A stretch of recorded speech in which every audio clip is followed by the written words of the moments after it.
Every good NFL team is looking for a quarterback, but it's also important to have that quarterback of your defense at middle linebacker, and a couple of great ones here in this year's NFL draft class. Matt Boyer alongside Andrew Mason and Mace. At the top of the class, the two Devins, they could have their own sitcom at this point. We've been talking about them so much. At the top of the class, though, Devon White, a guy who a lot of teams are going to salivate over. Yeah, can we find a way to get Devon White and Devin Bush rooming together in this pre-draft process? That'd be impressive, but Devon White, you can see it right there on the film.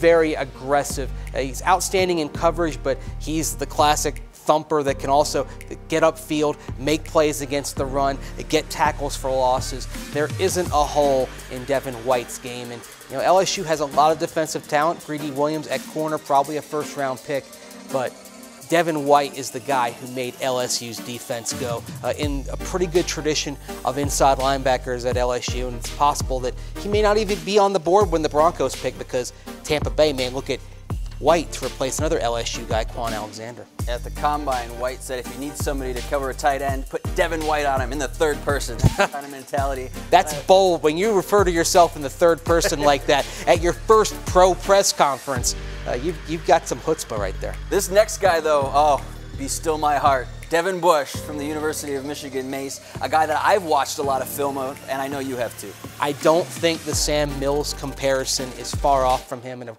course, Sam Mills is the guy that Vic Fangio coached in the 80s and 90s with the Saints and the Carolina Panthers.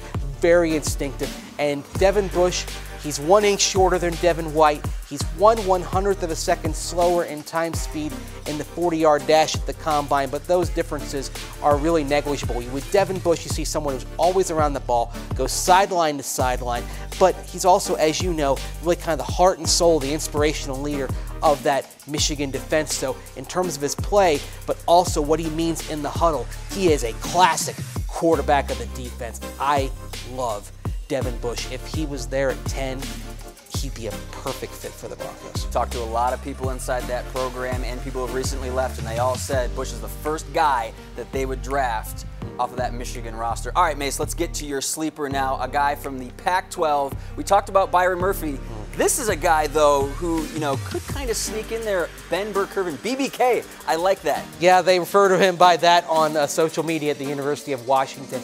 230 pounds, so a bit lighter in weight than the other two guys, but just all over the place, sideline to sideline, outstanding in coverage, and he knows he may have to add some weight. He told us that a few weeks ago on Orange and Blue 760 when he was talking about what size he needed to be at. He feels like he can play at 235, 240 and keep his time speed, but it's not just the time speed, it's being all over the place. That shows on the film. He'll make plays against the run, but right away could be someone that is a sub-package coverage linebacker while he gets all aspects of his game rounded into form.